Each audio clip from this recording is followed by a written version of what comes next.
Friends, Chimmini പൂ സീരിയലിൻ്റെ ഒരു പുതുപുത്തൻ വിശേഷത്തിലേക്ക് എല്ലാവർക്കും സ്വാഗതം. വരാൻ പോകുന്ന ഒരു അടിപൊളി എപ്പിസോഡാണ് കേട്ടോ നമ്മൾ പറയാൻ പോകുന്നത്. എന്താണെന്ന് വെച്ചാൽ നമ്മുടെ സച്ചി ആണെങ്കിൽ ആൻ്റണിയുടെ അടുത്ത് ചെന്ന് ഒരു പ്രശ്നങ്ങളൊക്കെ ഉണ്ടാക്കുകയാണ്. അതിന് കാരണം മറ്റൊന്നുമല്ല, രേവതി ആൻ്റണിയുടെ അടുത്ത് പോവുകയാണ് കേട്ടോ, ശരത്തിനെക്കുറിച്ച് ചോദിക്കാനും ശരത്തിനെ ഇനി ഉപദ്രവിക്കരുതെന്ന് പറയാനും ഒക്കെ ആയിട്ട്. അങ്ങനെ രേവതി എന്നത് ചോദ്യം ചെയ്ത് കഴിയുമ്പോഴേക്കും ആൻ്റണി രേവതി ഉപദ്രവിക്കുകയാണ്. തള്ളിയിടുകയും ഉന്തിയിടുകയും ഒക്കെ ചെയ്തിട്ട് രേവതിയുടെ തല ചെന്ന് ഭിത്തിയിലൊക്കെ ഇടിക്കുന്നുണ്ട് കേട്ടോ. അങ്ങനെ ഇരിക്കുമ്പോഴാണ് രേവതി അടിക്കാൻ ആൻ്റണി വീണ്ടും കൈ ഓങ്ങുമ്പോൾ സച്ചി അവിടെ രംഗപ്രവേശം ചെയ്യാണ്. പിന്നെ പറയാനില്ല കേട്ടോ, ആൻ്റണിക്ക് പൊതിരെ കൊടുക്കുകയാണ്. ആൻ്റണിക്ക് നല്ല കീറ ഡയലോഗും അതുപോലെ അടിച്ച് പഞ്ഞിക്കിടുകയും ചെയ്യാണ് കേട്ടോ.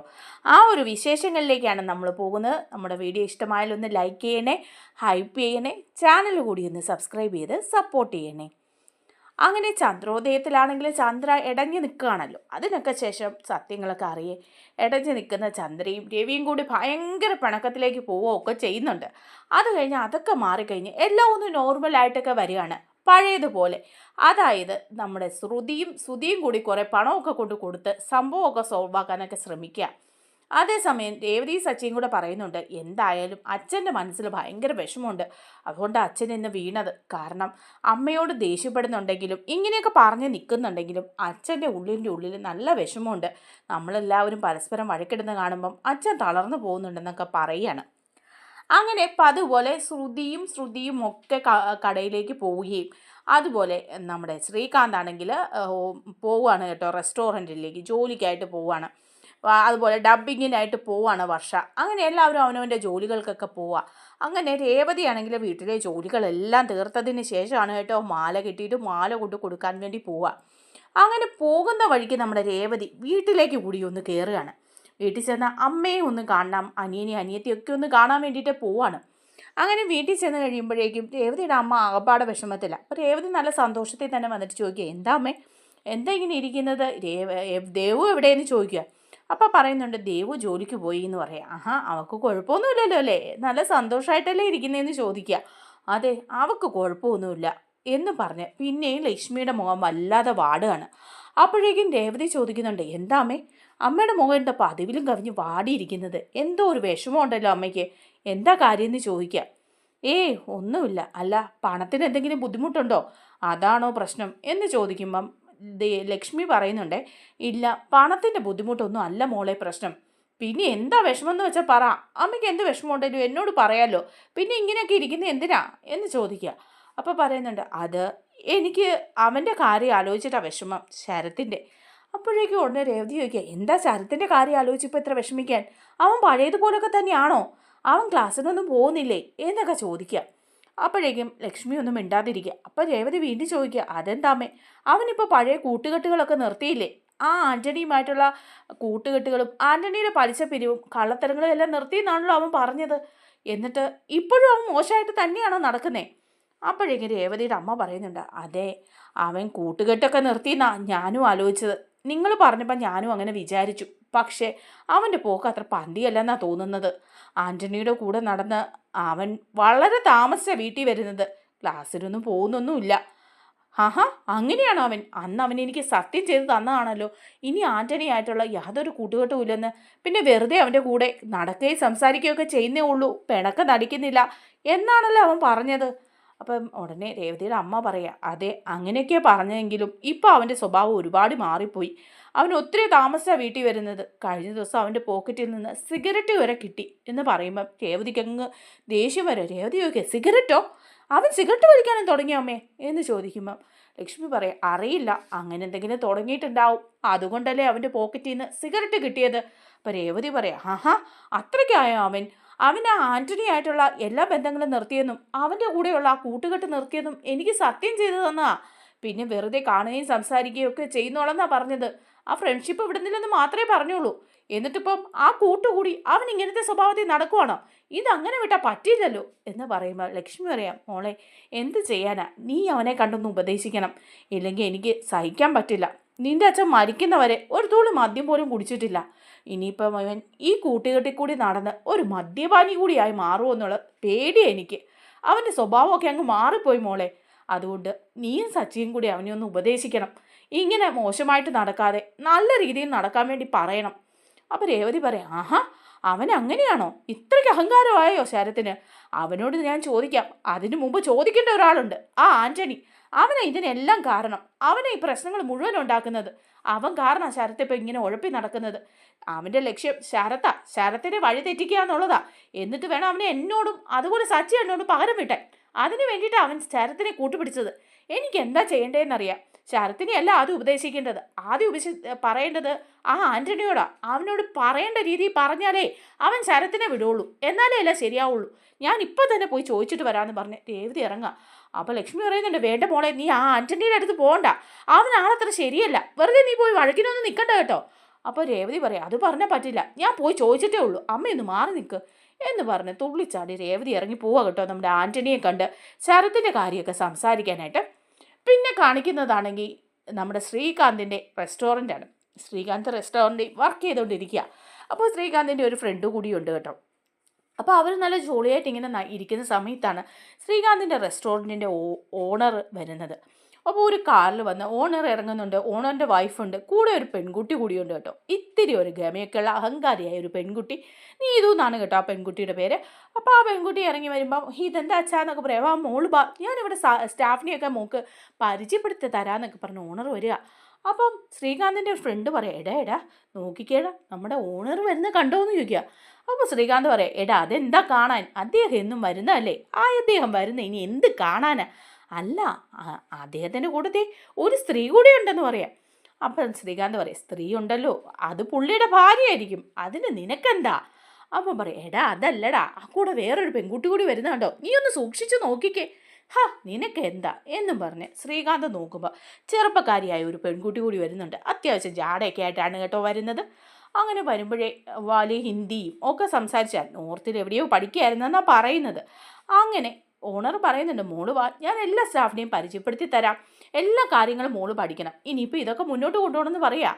അപ്പോൾ ഓണറിൻ്റെ ഭാര്യ പറയും, അതൊന്നുമല്ല, ഇവക്കൊരു വിവാഹം ആലോചിച്ച് വിവാഹം നടത്തി കൊടുക്കണം. ഇത്രയും നാൾ ഇവള് പഠിത്തം എന്നൊക്കെ പറഞ്ഞ് നടന്നില്ലേ, ഇനി വിവാഹപ്രായമൊക്കെ ആയി, അതുകൊണ്ട് കല്യാണമൊക്കെ ആലോചിക്കാമെന്ന് പറയാണ്. അപ്പോൾ ആ പെൺകുട്ടി പറയും, അമ്മയൊന്നും മിണ്ടാതിരിക്കുന്നുണ്ടോ? ഞാനിപ്പോൾ കല്യാണത്തെക്കുറിച്ചിട്ടൊന്നും ചിന്തിക്കുന്നില്ല, ഞാൻ ഈ ബിസിനസ്സിലെ കാര്യങ്ങളൊക്കെ പഠിച്ച് ഇതൊക്കെ ചെയ്ത് സ്വന്തം കാലിൽ നിൽക്കട്ടെ, എന്നിട്ടൊക്കെ മതി കല്യാണം, ഞാൻ ബിസിനസ് കാര്യങ്ങളൊക്കെ നോക്കാനാന്ന് പറയുമ്പം അമ്മ പറയുന്നുണ്ട്, എനിക്കതിലൊന്നും വലിയ വിശ്വാസമില്ല. അപ്പോൾ കടയുടെ ഓണർ പറയും, നീ മോളുടെ കാര്യത്തിൽ എനിക്ക് നല്ല വിശ്വാസമാണ്, അവൾ നമ്മുടെ ബിസിനസ് നല്ല രീതിയിൽ നോക്കിക്കണ്ട് നടത്തും, ഇതൊക്കെ അവൾ കണ്ടു പഠിക്കട്ടെ, മോളിന്ന് ഇവിടെ നിന്ന് ഈ സ്റ്റാഫിനെയൊക്കെ പരിചയപ്പെട്ട് ഇവിടുത്തെ കാര്യങ്ങളൊക്കെ നോക്കിക്കണ്ട് എല്ലാം ഒന്ന് പഠിച്ചെടുക്കണം എന്ന് പറയാം. അപ്പം പറയുന്നുണ്ട്, ശരി അച്ഛാന്ന് പറയാം. അങ്ങനെ അവർ കയറി വരിക. അപ്പം സ്റ്റാഫെല്ലാം ഇങ്ങനെ നിൽക്കുക. അപ്പം ഗുഡ് മോർണിംഗ് സാർ എന്നൊക്കെ സ്റ്റാഫെല്ലാം പറയുകയാണേ. അപ്പം ഉടനെ തന്നെ ഓണർ പറയുന്നുണ്ട്, മോളെ ഇതാ ശ്രീകാന്ത്, ഇവിടുത്തെ ചീഫ് ഷെഫാണ്, നല്ലൊരു മനുഷ്യനാണ്, നല്ല വിവരവും വിദ്യാഭ്യാസവും ഒക്കെ ഉള്ള ആളാണ്, എല്ലാ കാര്യങ്ങളും നോക്കിക്കണ്ട് ചെയ്യാൻ ശ്രീകാന്തും മിടുക്കന്, ഞാൻ മോളോട് പറഞ്ഞിട്ടില്ലേ ശ്രീകാന്തിനെ കുറിച്ചെന്ന് പറയാം. അപ്പോൾ ആ പെൺകുട്ടി പറയുകയാണെ, എന്നോട് പറഞ്ഞിട്ടുണ്ട്, അച്ഛൻ ശ്രീകാന്തിനെ കുറിച്ച് എപ്പോഴും പറയാറുണ്ട്, താങ്കളെക്കുറിച്ച് ഒരുപാട് കാര്യങ്ങൾ എന്നോട് പറയാറുണ്ടെന്ന് പറയാം. അപ്പോൾ കൂട്ടുകാരൻ ഇങ്ങനെ ശ്രീകാന്തിനോട് പറയാം, നിന്നെക്കുറിച്ച് ഒരുപാട് കാര്യങ്ങൾ അവളോട് പറയാറുണ്ടെന്ന്, അവൾക്ക് നിന്നോട് എന്തോ ഒരു താല്പര്യം ഉണ്ടല്ലോടാ. അപ്പം ഉടനെ തന്നെ പറയാണ് ശ്രീകാന്ത്, നീ ഒന്ന് മിണ്ടാതിരിക്കുന്നുണ്ടോയെന്ന് പറയാം. അങ്ങനെ ഓണർ പറയുന്നുണ്ട്, ശ്രീകാന്ത് ഇതെൻ്റെ മോള് നീതു, നോർത്തിൽ പഠിക്കായിരുന്നു, ഇനിയിപ്പോൾ അവിടെ നമ്മുടെ ബിസിനസ്സൊക്കെ ഒന്ന് നോക്കി നടത്താൻ വേണ്ടിയിട്ട് വന്നതാ, നമ്മുടെ ഹോട്ടലിൻ്റെ കാര്യങ്ങളൊക്കെ അറിയണ്ടേ, അതിന് വേണ്ടി വന്നതാ. ഇനിയിപ്പോൾ ഇവിടുത്തെ കാര്യങ്ങളെല്ലാം ശ്രീകാന്ത് ഒന്ന് ഇവർക്ക് പറഞ്ഞ് മനസ്സിലാക്കി കൊടുക്കണം, ഇവിടെ മുഴുവൻ ഒന്ന് കൊണ്ടുപോകണമെന്ന് കാണിക്കുകയും കാര്യങ്ങൾ പറഞ്ഞ് മനസ്സിലാക്കി കൊടുക്കുകയും ഒക്കെ ചെയ്യണം കേട്ടോ. അപ്പോൾ ശ്രീകാന്ത് പറയും, ശരി സാർ, ഞാൻ ചെയ്തോളാം എന്ന് പറയാണ്. അങ്ങനെ ഓണറും വൈഫും കൂടി അങ്ങ് പോയി കഴിയുമ്പോഴേക്കും ശ്രീകാന്തിൻ്റെ അടുത്തേക്ക് ചെല്ലുക. മിസ്റ്റർ ശ്രീകാന്ത് എന്നൊക്കെ പറഞ്ഞിട്ട് ആ പെൺകുട്ടി ചെല്ലുക. അപ്പോൾ ചോദിക്കുന്നുണ്ട്, എന്താ മാഡം, ആ മെനു കാർഡ് ഒന്ന് കാണിക്കാൻ പറയാം. അങ്ങനെ ശ്രീകാന്ത് മെനു ഒക്കെ എടുത്ത് കാണിച്ച് പറഞ്ഞൊക്കെ കൊടുത്തുകൊണ്ട് നിൽക്കുക. അപ്പോൾ ആ പെൺകുട്ടി പറയുന്നുണ്ട്, ഇത് അങ്ങനെയാണോ ഇങ്ങനെയാണോ എന്നൊക്കെ ചോദിക്കുകയാണ്. അപ്പോൾ ശ്രീകാന്ത് ഇതിനെല്ലാം മറുപടി പറയാം. അപ്പോൾ കൂട്ടുകാരനാണ് ഒരു അർത്ഥം വെച്ചൊക്കെ സംസാരിക്കുന്നത്. അപ്പോൾ ശ്രീകാന്തിനോട് ആ പെൺകുട്ടി പറയുന്നുണ്ട്, മേഡെന്നൊന്നും എന്നെ വിളിക്കേണ്ട കേട്ടോ, എന്നെ നീതു എന്ന് വിളിച്ചാൽ മതി, നീതു എന്നാ എൻ്റെ പേര്, അത് വിളിച്ചാൽ മതി, അല്ലാതെ ശ്രീകാന്ത് എന്നെ മേഡം എന്ന് വിളിക്കേണ്ടെന്ന് പറയാം. ശരി മേഡം എന്ന് ശ്രീകാന്ത് പറയാം. അപ്പോഴേക്കും പറയാം, എന്താ വിളിച്ചേ? അപ്പോൾ ശ്രീകാന്ത് പറയാം, സോറി, ശരി നീതു എന്ന് പറയാം. അങ്ങനെ ഓരോന്നൊക്കെ പറഞ്ഞു കൊടുത്ത് അപ്പോൾ കൈയൊക്കെ കൊടുക്കുന്നുണ്ട്. അങ്ങനെ കൈയൊക്കെ കൊടുക്കുമ്പോഴേക്കുമാണ് കേട്ടോ നമ്മുടെ വർഷ അങ്ങോട്ട് കയറി വരിക. വർഷ കയറി വരുമ്പം ശ്രീകാന്തും നീതും കൂടി കൈ കൊടുത്തിട്ട് ഇങ്ങനെ നിൽക്കുക. അപ്പോൾ വർഷ ഇത് ആരാണെന്നുള്ള ഭാവത്തിന് ഇങ്ങനെ നിൽക്കുകയാണ്. അപ്പോൾ പെട്ടെന്ന് തന്നെ കൂട്ടുകാരൻ പറയുന്നുണ്ട്, ശ്രീകാന്ത് എടാ ദേ അങ്ങോട്ട് നോക്കി, അതാരാ വന്നിരിക്കുന്നതെന്ന്. അപ്പോഴേക്കും ശ്രീകാന്ത് നോക്കുമ്പോൾ വർഷ കയറി വരിക. അപ്പം പറയാം, നീതു ഒരു മിനിറ്റ് ഞാനിപ്പോൾ വരാവേ എന്നും പറഞ്ഞു പോവാം. പോയിട്ട് വർഷയുടെ അടുത്ത് ചെന്ന് വർഷയോട് പറയുക, എന്താ വർഷ നീ ഇപ്പം ഇങ്ങോട്ട് വന്നേ? അല്ല നീയല്ലേ പറഞ്ഞത് നമുക്ക് ഇവിടുന്ന് ഫുഡ് കഴിക്കാം, പുറത്ത് പോകാമെന്നൊക്കെ, അതുകൊണ്ട് ഞാൻ വന്നതാ. എന്താ തിരക്കാണോ? ആ ഇന്ന് കുറച്ച് തിരക്കാ. ദേ ഞങ്ങളുടെ മുതലാളിയുടെ മോള് വന്നിട്ടുണ്ട്. ഇതാ പുള്ളിക്കാരിയെ ഇവിടെയൊക്കെ ഒന്ന് കാണിച്ചു കൊടുക്കണം, എല്ലായിടവും ഒന്ന് കൊണ്ടു നടന്ന് കാണിച്ചു കൊടുക്കണം എന്ന് പറയാം. അപ്പോൾ വർഷമൊക്കെ എല്ലായിടവും കൊണ്ട് കാണിച്ചു കൊടുക്കാനായിട്ട് ഇതെന്താ മ്യൂസിയം വല്ലതാണോ, ഹോട്ടലല്ലേ? ഓ എൻ്റെ പൊന്നു വർഷ നീ ഒന്നും മിണ്ടാതിരിക്കേ. അപ്പോഴേക്കും നീ ഇത് വിളിക്കുക, ശ്രീകാന്ത്, മിസ്റ്റർ ശ്രീകാന്ത് എന്ന് വിളിക്കുകയാണ്. അപ്പോൾ പറയുന്നുണ്ട്, ശരി ഞാൻ ഇന്ന് പോയിട്ട് വരാം കേട്ടോ, നീ ഇവിടെ ഇരിക്കുക വർഷേ എന്ന് പറഞ്ഞ് അവിടെ വർഷ ഇരിക്കുക. ശ്രീകാന്ത് പോവാണ്. അപ്പോൾ ശ്രീകാന്ത് ചെല്ലുമ്പം ശ്രീകാന്തിനോട് വർത്താനമൊക്കെ പറയുന്നുണ്ട്. നീതുവിന് എന്തോ ഒരു ചെറിയ താല്പര്യം ശ്രീകാന്തിനോട് ഉണ്ട് കേട്ടോ. അങ്ങനെ പറഞ്ഞു കഴിയുമ്പോഴേക്കും പറയാണ്, ഞാൻ ഇനി എന്തെങ്കിലും ആവശ്യമുണ്ടെങ്കിൽ ശ്രീകാന്തിനെ വിളിക്കാം, എന്തെങ്കിലും സംശയം ഉണ്ടെങ്കിൽ ഞാൻ വിളിക്കാം, താങ്കളുടെ നമ്പർ ഒന്ന് തരാൻ പറ്റുമോ എന്ന് ചോദിക്കുക. അപ്പോഴേക്കും ശ്രീകാന്ത് നമ്പറൊക്കെ പറഞ്ഞു കൊടുക്കുക, അത് ആ കുട്ടി സേവ് ചെയ്ത് വയ്ക്കുക. എന്നിട്ട് ഇങ്ങനെ പോകാൻ വേണ്ടി തുടങ്ങുകയാണ്. ഓക്കെ ശ്രീകാന്ത് എന്നൊക്കെ പറഞ്ഞ്. അപ്പോഴേക്കും ഉടനെ ശ്രീകാന്തിനോട് ചോദിക്കുന്നുണ്ട്, ശ്രീകാന്തിന് നല്ലൊരു ഭാവിയുണ്ട്, ഇവിടെ ഇങ്ങനെ നിന്ന് വെറുതെ സമയം കളയേണ്ട കാര്യമില്ല, നോർത്തിൽ എവിടെയെങ്കിലും വലിയൊരു ഹോട്ടലിലൊക്കെ പോയി നിൽക്കുകയാണെന്നുണ്ടെങ്കിൽ ജീവിതം തന്നെ അങ്ങ് രക്ഷപ്പെടും, അങ്ങനെ എന്തെങ്കിലും ചെയ്താൽ മതി, അല്ലാതെ ദേ ഇത് തന്നെ ആലോചിച്ച് ഇവിടെ ഇങ്ങനെ നിന്നാൽ ശരിയാകത്തൊന്നുമില്ല കേട്ടോ. ഹിന്ദിയൊക്കെ അറിയാവോ ശ്രീകാന്തിന്? അപ്പോൾ ശ്രീകാന്ത് പറയും, എനിക്ക് ഹിന്ദിയൊന്നും അറിയില്ല, എനിക്ക് ആകെപ്പാടെ തമിഴും മലയാളം മാത്രമേ അറിയാവുള്ളൂ എന്ന് പറയാണ്. അപ്പോഴേക്കും ഉടനെ തന്നെ പറയാം, ആഹാ മലയാളം മാത്രം പഠിച്ചിട്ട് യാതൊരു കാര്യമില്ല, മറ്റ് ലാംഗ്വേജസ് കൂടി പഠിക്കാൻ ശ്രീകാന്ത് ശ്രമിക്കണം എന്ന് പറഞ്ഞിട്ട് ഹിന്ദിയിൽ എന്തോ പറയുകയാണ്. എന്നിട്ട് ചോദിക്കുന്നുണ്ട്, അതിൻ്റെ മലയാളം എന്താണെന്ന് അറിയുമോ ചോദിക്കുക. അപ്പോഴേക്കും പെട്ടെന്ന് വർഷ അടുത്ത് തന്നെ ഇരിപ്പുണ്ട്. വർഷ ചാടി എണീറ്റിട്ട് അതിൻ്റെ മലയാളവും ഇംഗ്ലീഷും ഒക്കെ പറഞ്ഞു കൊടുക്കുകയാണ്. അപ്പോൾ ഈ പെൺകുട്ടി ഏതാണെന്നുള്ള ധാരണയിൽ നീ ഇതും ഇങ്ങനെ നോക്കുക. നോക്കിയിട്ട് ശ്രീകാന്തിനോട് ചോദിക്കുക, ശ്രീകാന്തേ ദേ ഈ പെൺകുട്ടി ഏതാ, ഇതെന്താ ഇവള് പറഞ്ഞത്? ആ അത് മേഡം പറയാൻ മറന്നുപോയി, ഇതെൻ്റെ വൈഫ് വർഷ എന്ന് പറയും. ഓഹോ താങ്കളുടെ വൈഫോ? അത് കേൾക്കുമ്പോൾ ഞെട്ടിപ്പോവാ നീതു. എന്നിട്ട് ചോദിക്കുക, താങ്കൾ വിവാഹിതനായിരുന്നോ അപ്പോൾ? അപ്പോൾ ശ്രീകാന്ത് പറയാം, അതെ. ആഹാ എനിക്ക് തോന്നിയില്ല കേട്ടോ, ഞാൻ ഓർത്തു താങ്കൾ വിവാഹം കഴിച്ചിട്ടില്ലെന്ന്. അല്ല ശ്രീകാന്തിനെ കണ്ടാലും വിവാഹം കഴിച്ചതൊന്നും തോന്നുന്നില്ല കേട്ടോ എന്നൊക്കെ ഇങ്ങനെ പറയുമ്പം നീ അതങ്ങ് വർഷയ്ക്ക് ഇഷ്ടപ്പെടുന്നില്ല. ആ ഓക്കെ ബായ് എന്നൊക്കെ പറഞ്ഞിട്ട് കൈയൊക്കെ കൊടുത്തിട്ട് വീണ്ടും നീതു അങ്ങ് പോവുകയാണ്. നീതു ശ്രീകാന്തിനും വർഷയ്ക്കും വരുന്ന ഒരു 8ൻ്റെ പണി തന്നെയാണ് കേട്ടോ. അവരുടെ ജീവിതത്തിലേക്ക് ഇനി കുത്തി വരാൻ പോവുകയാണ് ഈ നീതു. അങ്ങനെ നീതു പോവുകയാണ്. അപ്പോൾ വർഷ ചോദിക്കുന്നുണ്ട്, ഇതെന്താ, ഇതിന് എന്തെങ്കിലും കുഴപ്പമുണ്ടോ? അപ്പോൾ ശ്രീകാന്ത് പറയാം, അയ്യോ അതെന്താ അങ്ങനെ നീ ചോദിച്ചേ? അല്ല ഓരോന്നൊക്കെ സംസാരിക്കുന്ന കേട്ടിട്ട് ഒരു കണക്ഷൻ ഇല്ലാത്ത പോലെ തോന്നി. മുമ്പേ ഇവിടെ നിന്നോട് പറഞ്ഞു എന്നെ ഒരു മുതലാളിയായിട്ട് കാണണ്ടാന്ന്, അത് കഴിഞ്ഞപ്പോൾ പറയുന്നു ഞാൻ മുതലാളിയാണ്, നിങ്ങൾ എൻ്റെ സ്റ്റാഫാണെന്ന്. ഇതെന്താ അങ്ങോട്ടും ഇങ്ങോട്ടും പരസ്പര ബന്ധമില്ലാതെ സംസാരിക്കുന്നത്? ഇപ്പോഴും എന്തൊക്കെയാ ഹിന്ദിയിൽ പറഞ്ഞിട്ട് പോയി, അതുകൊണ്ട് ഞാൻ ചോദിച്ചതാ. അപ്പോൾ ശ്രീകാന്ത് പറയാം, നീ അത് വിട്, എന്തെങ്കിലും ആകട്ടെ, വാ നമുക്ക് ഭക്ഷണം കഴിക്കാമെന്നൊക്കെ പറഞ്ഞ് വർഷയെ പിടിച്ച് അവിടെ ഇരുത്തുന്നുണ്ട്. ഇനിയിപ്പോൾ ഒരു പണിയായിട്ട് ആ നീതു അവരുടെ ജീവിതത്തിലേക്ക് വരും. അതൊക്കെ ഇനി വരുന്ന എപ്പിസോഡിൽ വരും കേട്ടോ. അതേസമയം നമ്മുടെ രേവതിയാണെങ്കിൽ അവിടുന്ന് ചാടിത്തുള്ളി പോയ വഴി തന്നെ നമ്മുടെ ആൻ്റണിയുടെ ഓഫീസിലേക്കാണ് കയറി ചെല്ലുന്നത് കേട്ടോ. ഭയങ്കര ധൈര്യം രേവതിക്ക്. രേവതി കയറി ചെന്ന പാടെ ഒരാൾ തടഞ്ഞു നിർത്താൻ ആൻ്റണി ഇങ്ങനെ കണക്കൊക്കെ നോക്കിക്കൊണ്ടിരിക്കുകയാണ്, പലിശയുടെ കണക്കൊക്കെ. ആ സമയത്ത് റൂമിലേക്ക് രേവതി ഇരച്ച് കയറി വരിക. അപ്പോൾ ഒരാൾ തടഞ്ഞു നിർത്താൻ നോക്കുന്നുണ്ട്. അയാൾ കയറി വന്നിട്ട് പറയാം, പൊന്ന് സാറേ ദേ ഇവരെ പിടിച്ച് നിർത്തിയിട്ട് ഇവർ നിൽക്കത്തേ ഇല്ല, ഇപ്പം തന്നെ സാറിനെ കാണുന്നു പറഞ്ഞ് ഓടി ഇടിച്ച് കയറി ഇങ്ങ് പോകുന്നതാ ഈ പെണ്ണ് എന്ന് പറയാം. അപ്പോൾ രേവതിയെ കാണുമ്പം ആൻ്റണി പറയാം, സാരില്ലടോ, ഇത് നമുക്ക് വേണ്ടപ്പെട്ടവർ തന്നെയാണ്, വേണ്ടപ്പെട്ട ഒരു ചേച്ചിയാണ്, അതുകൊണ്ട് വന്നോട്ടെ സംസാരിച്ചിട്ട് പൊക്കോട്ടെ എന്ന് പറയാം. അപ്പോഴേക്കും ഉടനെ തന്നെ രേവതി പറയിക്കാം, എന്താടാ എന്താ നിൻ്റെ ഭാവം, നിന്നോട് ഞാൻ പല പ്രാവശ്യം ഇത് സംസാരിച്ചിട്ടുള്ള വിഷയം തന്നെയാണ്, എന്നിട്ട് വീണ്ടും ഇങ്ങനെ ഞങ്ങളെ ശല്യപ്പെടുത്താൻ വരരുത്. അപ്പം ചോദിക്കുകയാണ് ആൻ്റണി, എന്ത് ശല്യപ്പെടുത്തിയെന്നാണ് പറയുന്നത്? ഞാൻ നിങ്ങളെ എന്താ ശല്യപ്പെടുത്തിയതെന്ന് ചോദിക്കുക. അപ്പോൾ പറയുന്നുണ്ട്, ഞാൻ പറഞ്ഞിട്ടില്ലേ എൻ്റെ അനിയൻ ശരത്തിനെ ഇങ്ങനെ പുറകെ നടന്ന് ശല്യപ്പെടുത്തരുതെന്ന്, എന്നിട്ട് വീണ്ടും ശരത്തിനെ നിങ്ങളുടെ കൂടെ കൂട്ടി ചീത്തയാക്കാൻ നോക്കുകയാണല്ലേ? അപ്പോൾ ആൻ്റണി പറയും, ഞാൻ ശരത്തിനെ ചീത്തയാക്കിയെന്നോ? ഞാൻ എന്ത് ചീത്തയാക്കിയെന്നാണ് പറയുന്നത്? അവൻ നിങ്ങളുടെ ഉപദേശം കേട്ടോ എൻ്റെ കൂട്ടത്തിൽ നിന്നൊക്കെ അങ്ങ് മാറിയില്ലേ, പിന്നെ ഞാൻ എന്ത് ചീത്തയാക്കിയെന്ന് ഈ പറഞ്ഞു വരുന്നത്? വെറുതെ ഇവിടെ കയറി വന്ന് അനാവശ്യമൊന്നും പറയരുത് കേട്ടോ രേവതി. അപ്പോൾ രേവതി പറയാം, പറഞ്ഞാൽ നീ എന്ത് ചെയ്യും? നീ തന്നെയാണ് ശരത്തിനെ ചീത്തയാക്കിയത്. ഇത്രയും നാളും കൊണ്ടു നടന്നിട്ട് ഇപ്പോഴും അത് തന്നെ. അവൻ്റെ പോക്കറ്റിൽ നിന്ന് സിഗരറ്റിൻ്റെ കുറ്റി വരെ കിട്ടി. ഇനിയിപ്പോൾ എന്താ ചെയ്യുക? അവൻ സിഗരറ്റ് വലിയും തുടങ്ങി. ഇതിനൊക്കെ കാരണക്കാരൻ നിങ്ങളല്ലേ? അപ്പോഴേക്കും ആൻ്റണി ചിരിച്ചുകൊണ്ട് പറയാം, ആഹാ, അവൻ സിഗരറ്റ് വലി തുടങ്ങിയതിന് ഞാനാണോ കുറ്റക്കാരൻ? എന്താ ഞാനാണോ ഇവിടുന്ന് സിഗരറ്റ് സപ്ലൈ ചെയ്യുന്നത്? അതോ ഇനി അവന് വേണ്ട സിഗരറ്റ് ഞാൻ കൊടുക്കണോ? അപ്പോഴേക്കും രേവതിക്ക് അങ്ങ് ദേഷ്യം വരും. എന്താടാ പറഞ്ഞത്? ഇങ്ങനത്തെ തോന്നിയ ദിവസം പറഞ്ഞാലുണ്ടല്ലോ, ശരത്തിനെ വെറുതെ വിട്ടേക്കണം. അവനെ ഞങ്ങളുടെ കുടുംബത്തെ ഉപദ്രവിക്കാനൊന്നും നീ വന്നേക്കരുത്. ഈ രേവതി ആരാണെന്ന് നീ അറിയും എന്നൊക്കെ പറഞ്ഞ് ഭയങ്കര തൻ്റെ അടുത്തിന് ചെന്ന് ആൻ്റണിയുടെ മുമ്പിലേക്ക് നിന്ന് കൊടുക്കുമ്പം ആൻ്റണി പറയാം, ദേ മിണ്ടാതിരുന്നാലും രേവതി, ഇനി നീ ഇവിടെ ഒരു അക്ഷരം വേണ്ടി പോകരുത്. ഇത്രയും നേരം ഞാനിത് കേട്ടോണ്ടിരുന്നത് ശരത്തിൻ്റെ ചേച്ചിയാണല്ലോ എന്ന് വെച്ചിട്ടാ. അതുകൊണ്ട് മാത്രമാണ് ഇനിയിപ്പോൾ ആ പരിഗണന പോലും കാണില്ലെന്ന് പറഞ്ഞു ഒറ്റ തള്ളു കൊടുക്കുക രേവതിക്കിട്ടെ. രേവതി അവിടെ ചെന്ന് തലയിടിച്ച് വീഴുക. തലയിടിച്ച് വീണിട്ട് രേവതി പിന്നെ ചാടി എണീക്കുക. എന്താടാ നീ എന്നെ തള്ളിയിട്ടോ? നിനക്ക് എന്നെ തള്ളിയിടാൻ ധൈര്യമുണ്ടോ? സച്ചിയേട്ടനെങ്ങാനും അറിഞ്ഞാൽ എന്താ ഓസാന്ന് നീ അറിഞ്ഞോ എന്ന് ചോദിക്കുമ്പോൾ പറയും, ഓ നീ നിന്റെ സച്ചിയേട്ടനും ആ ഗുണ്ടയെ അറിഞ്ഞാൽ എനിക്കെന്താ? നീ ഇവിടെ വന്നതേ എൻ്റെ റൂമിൽ വന്നതെന്ന് തോന്നിയ ദിവസം പറഞ്ഞുണ്ടല്ലോ, ഇവിടുന്ന് നീ ജീവനോടെ പോലും പോവില്ല. നിനക്ക് എന്ത് ധൈര്യം ഇരിക്കുന്ന രേവതി?